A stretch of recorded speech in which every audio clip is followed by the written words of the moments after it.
안녕하십니까. 오늘은 2026년 1월 13일 수요일입니다. 네, 오늘도 허경영의 영성시대가 세계를 이끈다 215페이지부터 읽어보겠습니다.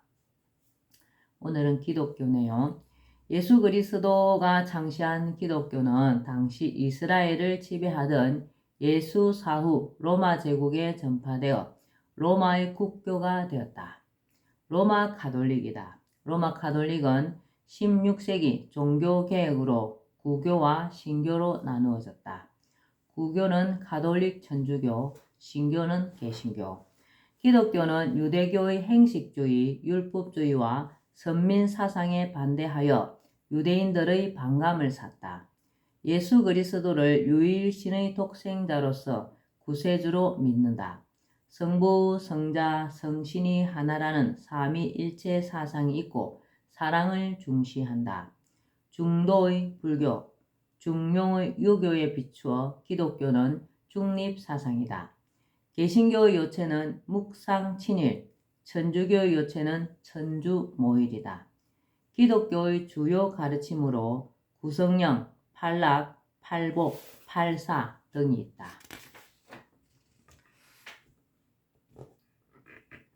구성령의 기독교의 팔락은 기도, 구원, 축복, 성령, 은사, 부활, 영생, 천국, 기독교 팔락이고요.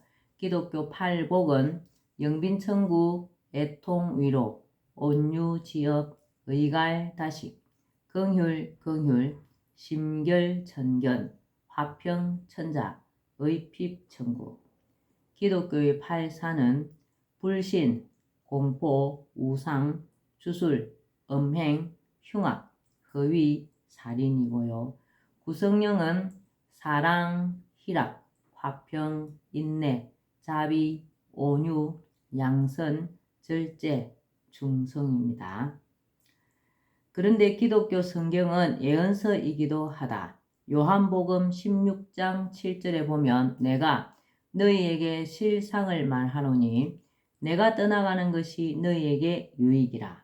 내가 떠나가지 아니하면 보혜사가 너희에게로 오시지 아니할 것이요. 가면 내가 그를 너희에게로 보내리니 그가 죄에 대하여, 의에 대하여, 심판에 대하여 너희를 책망하시리라 라고 하였다. 여기서 보혜사는 허경영, 나를 지칭하는 것으로 후에 지구에 화신하여 사람들을 제도하는 때가 올 것이 예언된 내용이다.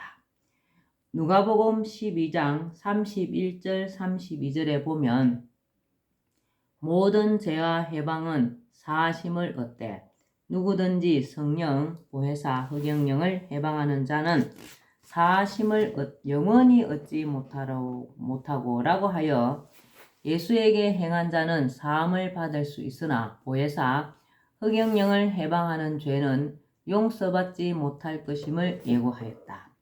공자가 획제어천, 무수도야라고 하여 하늘에 죄를 지으면 기도할 곳이 없다고 한 것과 상통하는 말이다. 예수는 마태복음 25장 45절에 기록된 바와 같이 내가 진실로 너희에게 이르노니 이 지극히 작은 자 하나에게 하지 아니한 것이 곧 내게 하지 아니한 것이니라 하여 굶거나 병들었거나 약한 자들에게 한 것이 곧 신에게 하는 것과 같다는 말을 하고 있다. 이것은 기독교인은 물론이고 기독교인이 아닌 사람들일지라도 새겨 들어야 할 말이다. 우리 신님께서는 지금 55년 동안 무료 급식을 하고 계십니다. 본인이 못 먹고 어렵게 살았기 때문에 그런 일을 하고 계십니다. 나는 누가복음 15장 11절에서 32절에 있는 돌아온 탕자의 비유를 사람들이 새겨 읽었으면 한다. 그 내용인즉 다음과 같다.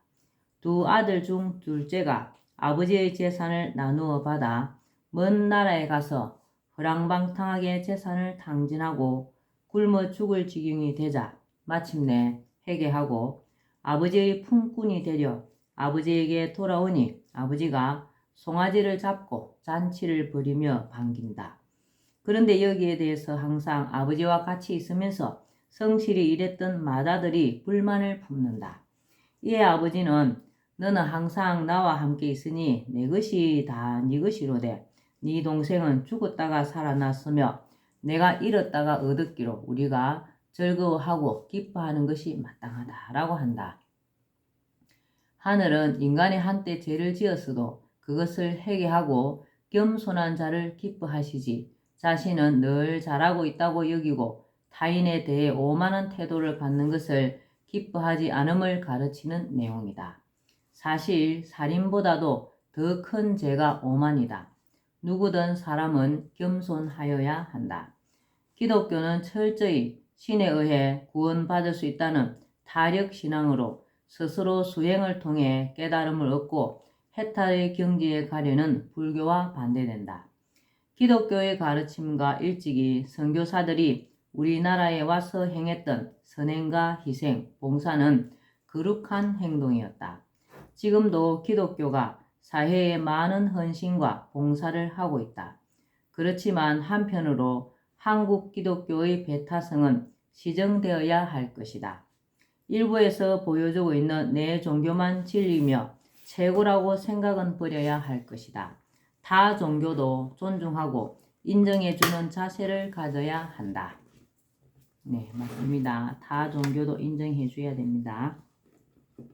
본자 인터뷰 내용입니다. 예수와 석가의 공통점. 신인님, 예수와 석가의 공통점이 뭐예요? 예수가 사랑으로 유대교 율법에 도전하자 예수를 죽였어. 예수는 사랑과 율법 중에서 사랑을 택하면 죽는다는 것을 알면서도 사랑이 없는 율법을 부정했어. 유대교에서 예수를 죽였습니다. 그럼 사랑이 율법이나 계명보다 더 큰 거예요? 그렇지. 그래서 오늘날 기독교와 천주교는 사랑과 율법은 계명이죠. 율법을 십자가의 행으로 정의와 평화를 십자가의 종, 기둥으로 하여 중립 종교가 되었어. 그래서 기독교를 중립 종교라고 하는군요. 그럼 예수와 석가는 공통적으로 엄격한 계율보다는 사랑과 자비를 최우선으로 실천해야 한다고 하여서 예수가 이방인에게 금지된 사랑을 베풀다 보면 율법이 항상 방해되었지. 사랑과 율법 사이에서 정의와 평화 사이에서 예수와 석가는 율법을 택하여 평화를 얻지 않고 스스로 사랑을 택하여 정의를 지키다가 예수는 처형되고 석가는 적들에 의해 식중독으로 돌아갔지. 사랑과 정의에는 항상 희생이 따르는군요. 문자 인터뷰 내용입니다. 아브라함에게 아들을 번제로 바치라고 한 이유. 창조주는 왜 아브라함에게 이삭을 번제로 바치라고 했나요? 창조주가 아브라함을 시험하기 위한 것이 아니었어. 아브라함의 믿음은 창조주가 이미 알고 있었지. 그럼 누구의 믿음을 시험하기 위해서예요? 이삭의 믿음과 효심을 확인하기 위해서야. 다 늙은 아브라함이 아닌 18세의 건강한 이삭이 아버지의 뜻에 순종하는지를 보기 위해서였지. 아브라함을 시험한 것이 아니라 이삭을 시험한 거야. 대부분의 기독교인들은 아브라함을 시험했다는데 신이님은 그 반대네요. 다 늙은 힘없는 아버지가 아들을 칼로 죽이려고 하는데도 아버지의 뜻대로 반항하지 않고 순종하는 청년 이삭을 보고 창조주는 감동하였어. 이삭을 시험한 거야. 청년 이삭이 아버지의 말에 순종하고 목숨을 내어놓았다는 것은 대단해. 하늘에서 보낸 진리인 성경과 불경 등은 인간이 어떻게 받아들이느냐에 따라 진리가 되기도 하고 독이 되기도 하는 거야. 창조주가 다 늙은 아브라함을 시험한 것이 아니야. 하늘은 젊은 지도자가 될 이삭을 시험하고 흡족해 이스마엘이 아닌 이삭에게 장자권을 준 거야. 아브라함이 창조주에게 신뢰를 받았지만 창조주는 그가 그의 가족에게도 신뢰받는가를 확인한 거야. 창조주는 왜 아브라함, 이삭, 욥에게 시험했나요? 아브라함, 이삭.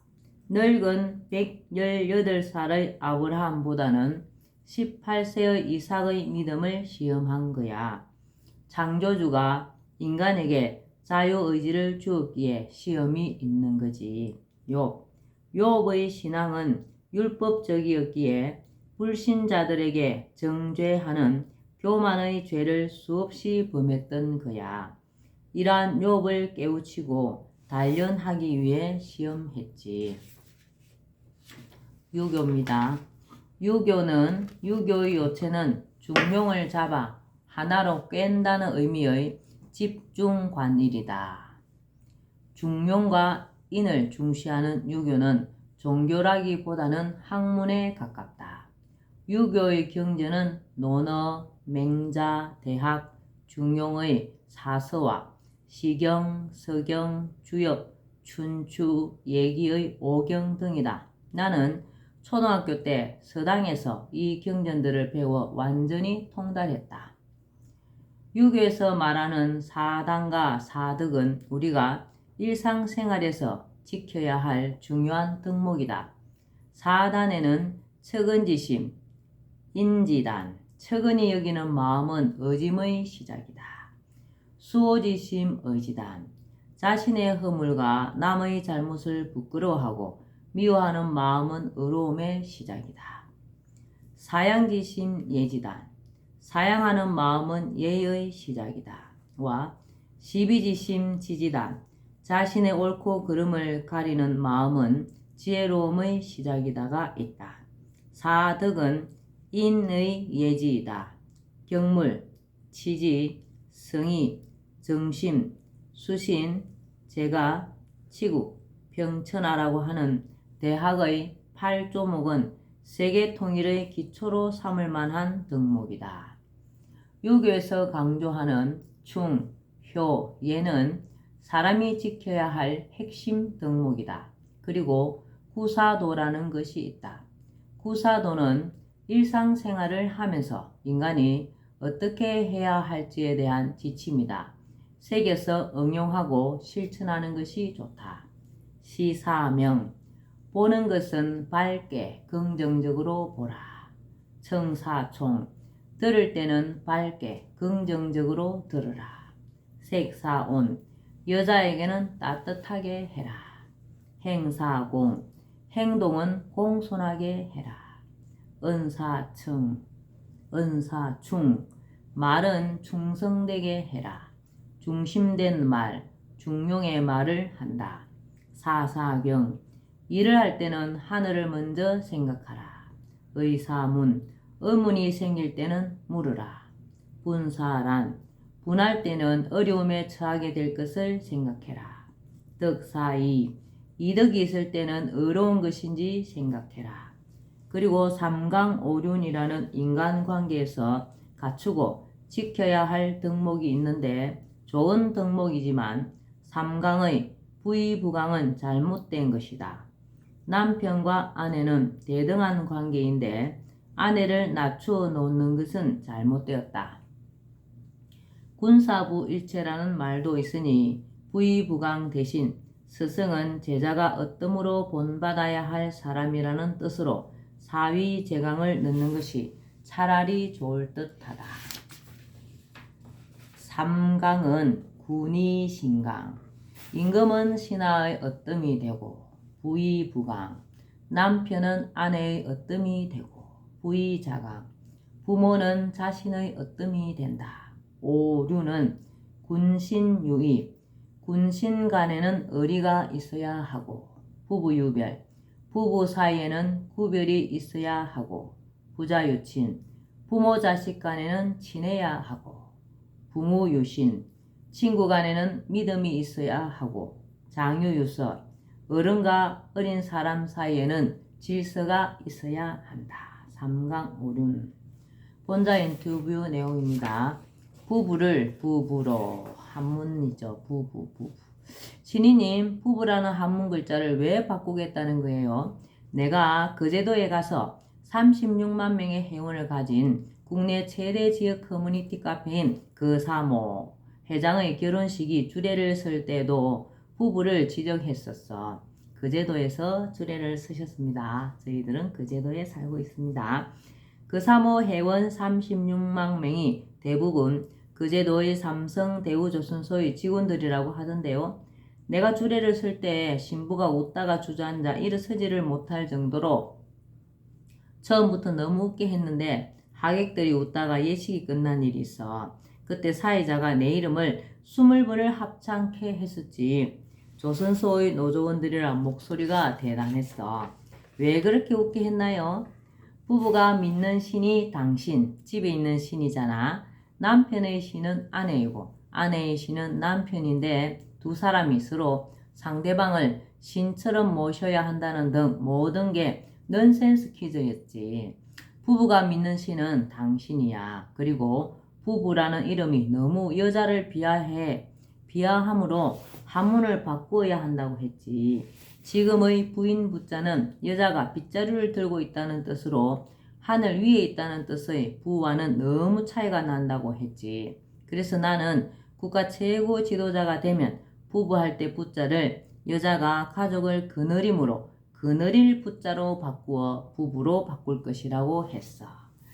역시 우리 신우님 훌륭하십니다. 오늘은 여기까지 말겠습니다. 오늘도 흑영령을 많이 부르고 알려서 하늘의 복을 짓는 행복하고 뜻깊은 날 되시기 바랍니다.